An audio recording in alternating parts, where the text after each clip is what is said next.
Bonjour, je suis Delphine Zanelli. Bienvenue dans le podcast L'entreprise de demain, le podcast de tous les bâtisseurs du futur du travail. Celles et ceux qui le vivent, le créent, le questionnent et chaque jour le réinventent.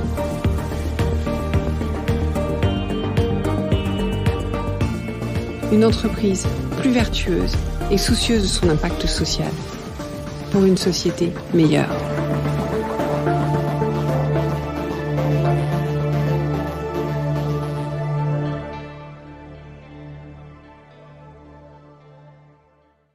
Bonjour chers auditeurs, bienvenue dans la saison 3 du podcast L'entreprise de demain.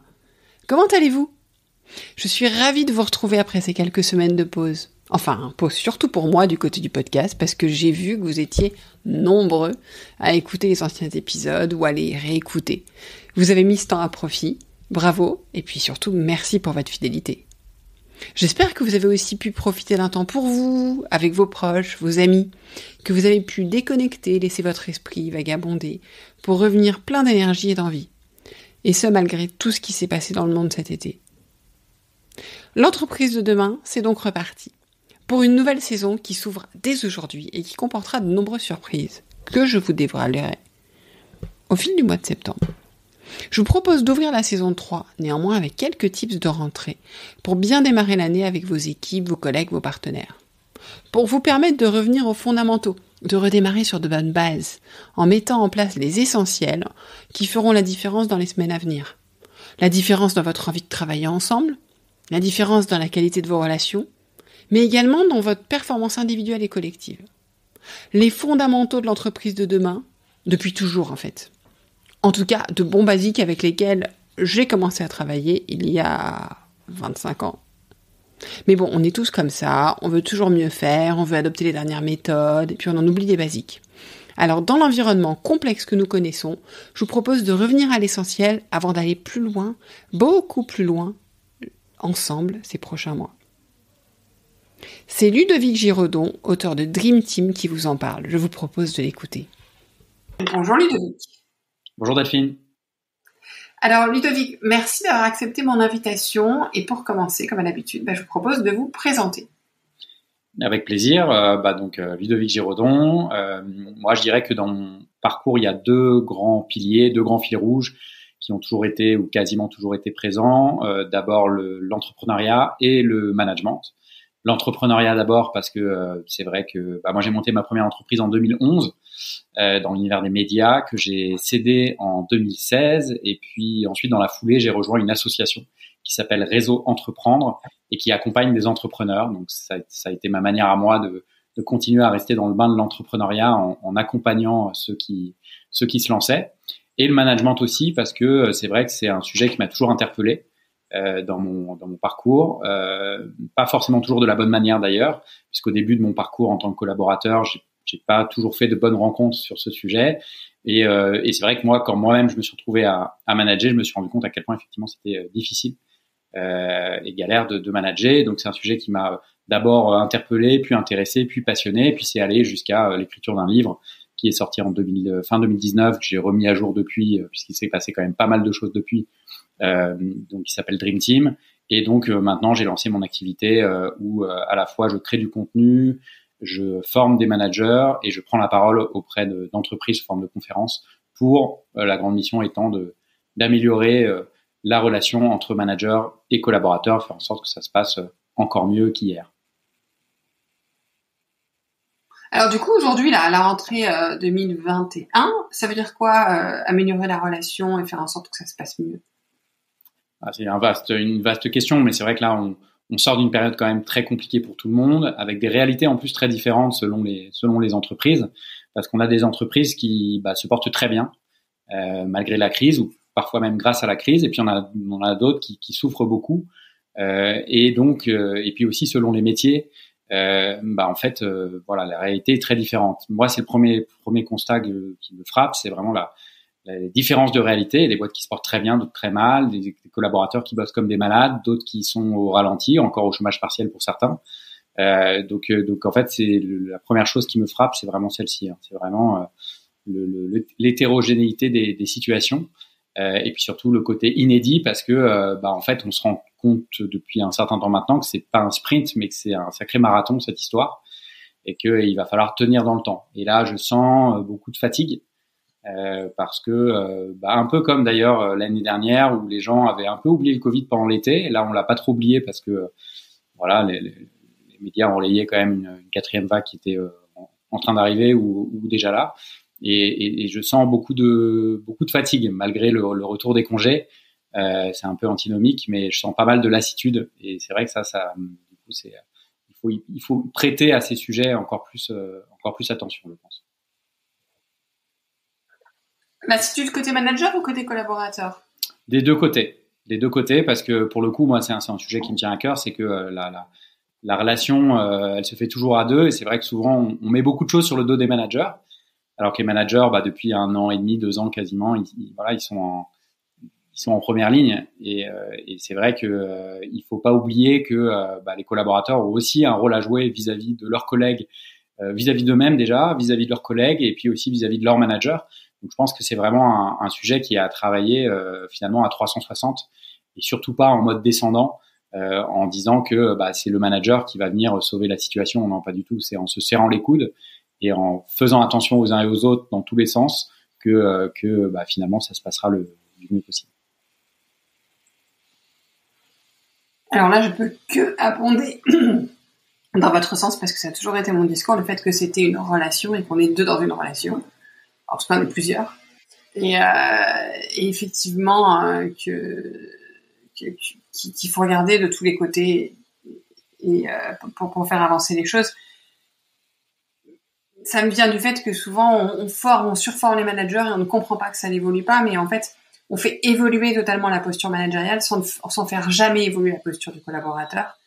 Et si je pars à l'extrême, je vais prendre le cas d'entreprises libérées dont le manager, le dirigeant s'est libéré, mais les collaborateurs ont gardé une culture du travail totalement différente. Et donc du coup je trouve que quand on met les managers en formation manager, on devrait mettre les collaborateurs en formation en même temps. C'est-à-dire qu'en fait, c'est comment est-ce qu'on fait évoluer ensemble notre relation. De part et d'autre, on a chacun sa responsabilité, on est bien d'accord, mais comment est-ce qu'on va travailler la symétrie, en fait, tout simplement. Parce que sinon, le manager peut essayer toutes les nouvelles théories, il va se heurter à un mur et vice-versa. Donc je vous rejoins. Mais du coup, si pour nos auditeurs, on pouvait leur conseiller si j'ouvre votre livre, alors qui est extrêmement riche, je conseille vraiment la lecture, parce qu'il est à la fois riche, pédagogique, concret, pratique. Il a été fait avec l'observation de tas de managers, et du coup, ça se sent, parce que c'est quelque chose d'extrêmement concret. On peut rentrer par plein de voies différentes. Et donc, il y a beaucoup de sujets. Et donc, du coup, quels seraient les 3 sujets? Vous diriez, voilà, si on a 3, alors, c'est un peu limité, c'est un petit peu dommage, mais bon, on va en choisir 3. Si on a 3 essentiels pour cette rentrée, ça serait lesquels? C'est toujours difficile de choisir, mais je dirais le premier, mais c'est aussi un bon exercice, je trouve, parce que ça permet de reconnecter vraiment à l'essentiel. Le premier sujet, je dirais, c'est profiter de ce contexte qui est quand même un peu bordélique, vous me passerez l'expression, mais en tout cas compliqué, pour revoir un peu les bases justement de ses pratiques managériales et de sa relation les uns aux autres, et de refondre notamment les rituels managériaux. Et pour moi, du coup, le basique du basique, vraiment ce qui devrait être mis en place, et justement profiter de la situation pour les mettre en place, sont les points en tête-à-tête, qu'on peut appeler one-to-one, bilatéral, point, voilà, selon les entreprises.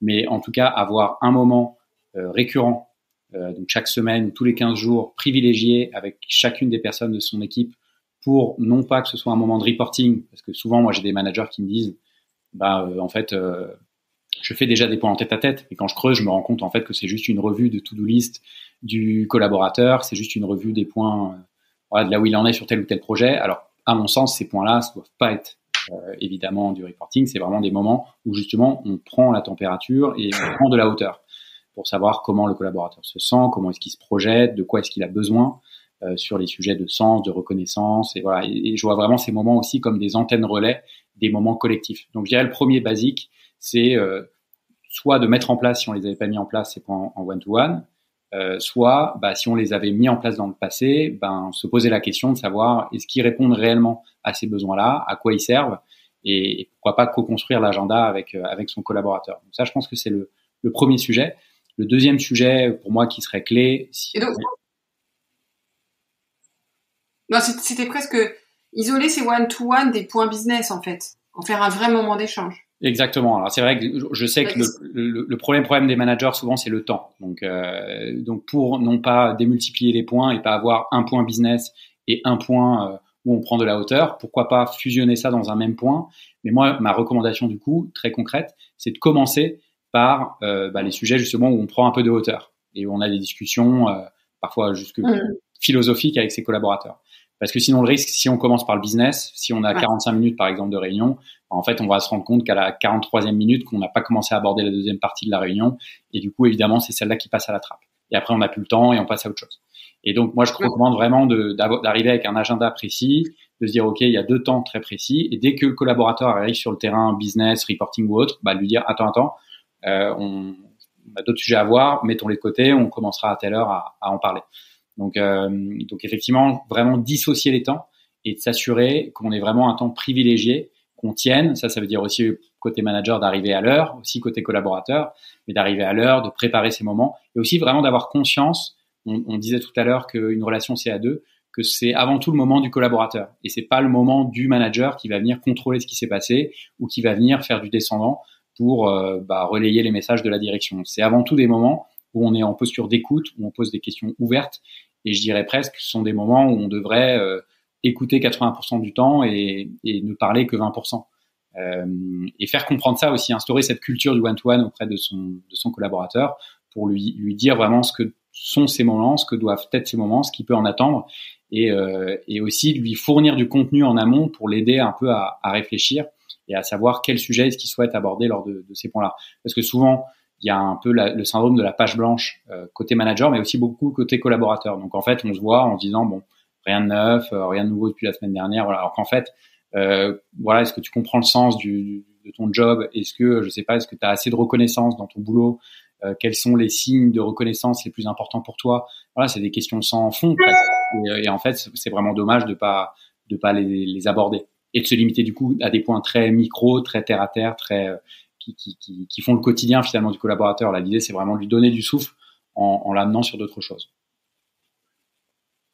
Mais je rejoins sur le fait que c'est pas évident parce que dans un passé un peu lointain, on avait mis en place ce qu'on appelait des exchange meetings, c'est-à-dire que c'était une culture anglo-saxonne, c'était no boss speaking en fait, c'était un meeting où le dirigeant, c'était en équipe, ne devait pas parler puisqu'en fait c'était des collaborateurs qui devaient apporter des sujets qui étaient importants pour eux. Et c'est vrai qu'au début, soit on était sur des sujets vraiment très micro, malgré tout, parce que le collaborateur aussi est resté micro, parce qu'il était sur ce qui arrivait, etc. Soit il n'y avait pas trop de sujets. Et donc, il y avait cette importance de bien éduquer, expliquer qu'est-ce que c'était, qu'est-ce qu'on attendait. On attendait de parler de sujets avec plus de prise de hauteur, etc., qui ne sont pas forcément complexes du tout, mais ça nécessite quand même de sortir de son schéma quotidien, parce qu'on n'est quand même pas dans cette logique au quotidien. Donc c'est très intéressant et je pense qu'effectivement c'est extrêmement pertinent. Surtout, j'ai envie de dire, avec tout ce qui se passe, parce que là on parle du Covid, mais il se passe des choses dans le monde qui sont extrêmement inquiétantes, déstabilisantes à tout point de vue en fait. Et du coup, ça permet aussi peut-être d'avoir des temps de parole par rapport à l'entreprise, à son rôle dans tout ça, à sa place et qui sont peut-être très importants pour certains collaborateurs. Exactement. Et donc le deuxième point, parce que j'avais interrompu. Le deuxième point, je dirais, et on en a beaucoup parlé ces derniers mois, voire ces dernières années, c'est le sujet du sens, mais qui souvent reste un peu théorique.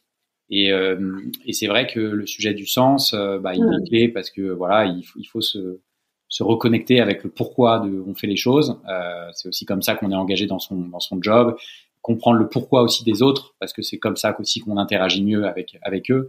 Et je trouve qu'il y a des ateliers aussi assez intéressants à faire en collectif et en tête-à-tête sur le sujet du sens, qui sont des ateliers du pourquoi, et notamment en commençant par si on revient au basique, le pourquoi de l'entreprise, la raison d'être, sa grande mission, à quoi elle sert l'entreprise, au-delà de seulement faire du chiffre d'affaires et de verser des salaires à la fin du mois et de payer des impôts s'il y a des bénéfices. À quoi est-ce qu'elle sert? Et je trouve que très souvent, les managers, et plus on monte dans l'organisation, plus c'est clair dans la tête du manager ou du top management. Et souvent, quand je leur pose la question de savoir quelle est la mission d'entreprise, bon, souvent ils me la citent de manière assez spontanée. Et quand je leur demande, est-ce que vous pensez que vos équipes l'ont bien en tête, ils me répondent oui, oui, en tout cas 90% des gens. Et quand je sonde les collaborateurs, souvent en fait, je me rends compte que c'est plutôt 10-20%. Il y a un gros écart entre ce qu'on pense que les collaborateurs savent et la réalité. Et donc, je pense que c'est le moment aussi de créer des rituels de temps en temps pour se poser la question de la mission de l'entreprise, de la redonner et de faire en sorte que chacun se l'approprie et de faire des ateliers où chacun donne un peu son avis sur cette mission, comment est-ce qu'ils la comprennent, comment est-ce qu'ils l'interprètent, comment est-ce que finalement les différentes parties prenantes de l'entreprise s'inscrivent dans cette mission.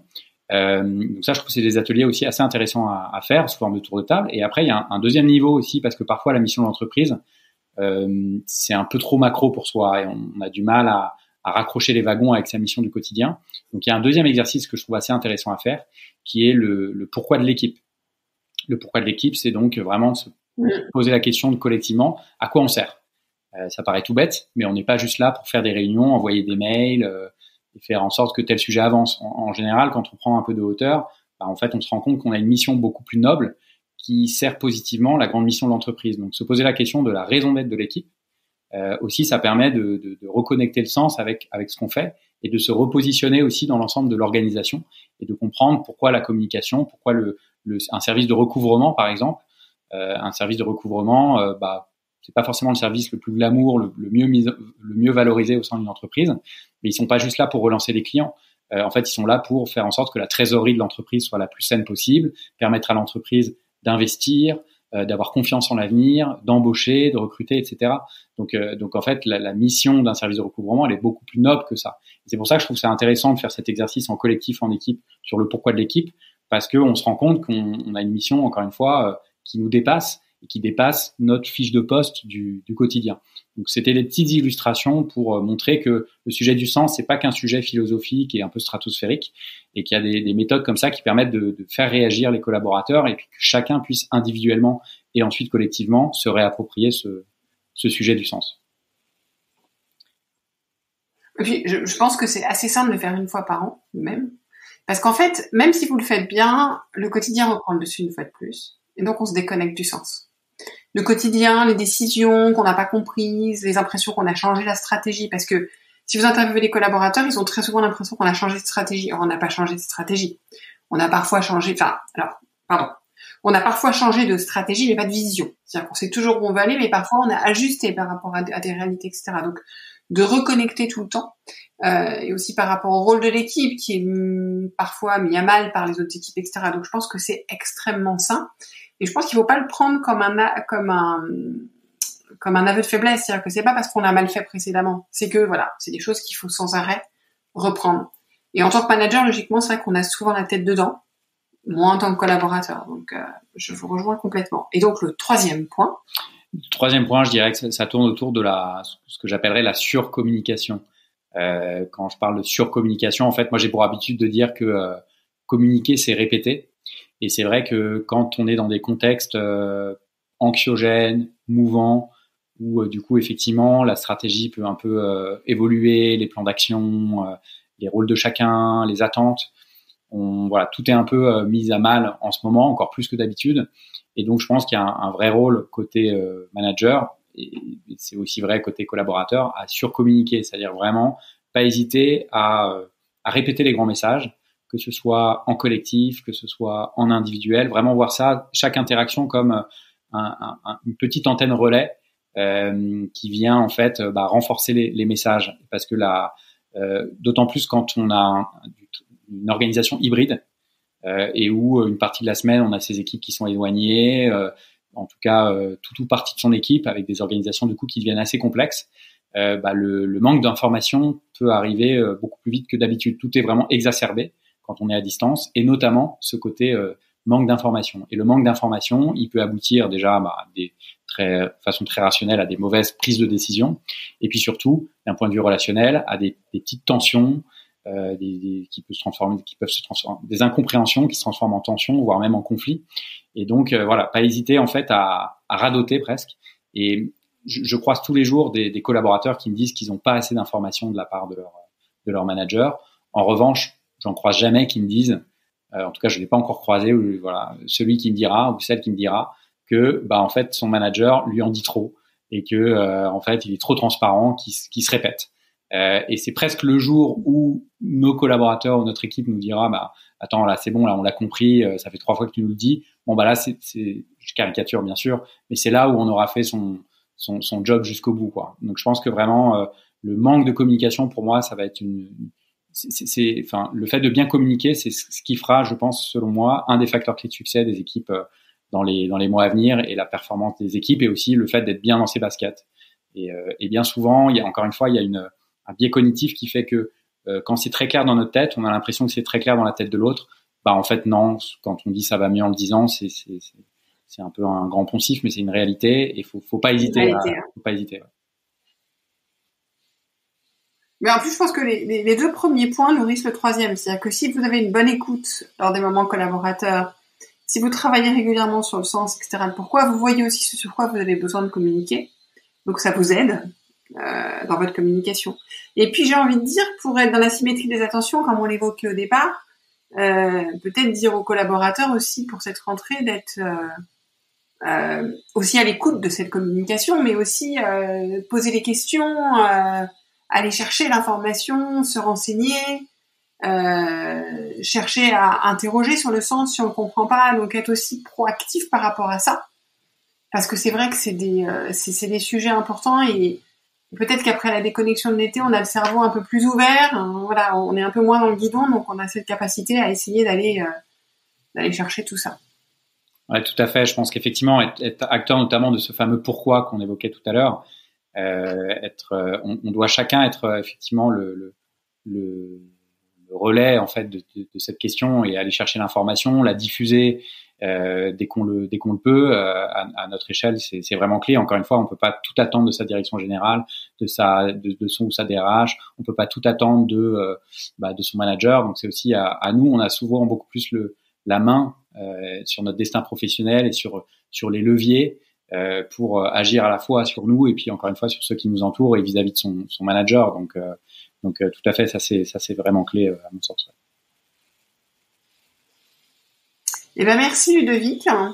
Et puis j'encourage nos auditeurs à aller, s'ils ne l'ont pas déjà lu, s'ils ne le connaissent pas déjà, d'aller découvrir l'ouvrage Dream Team.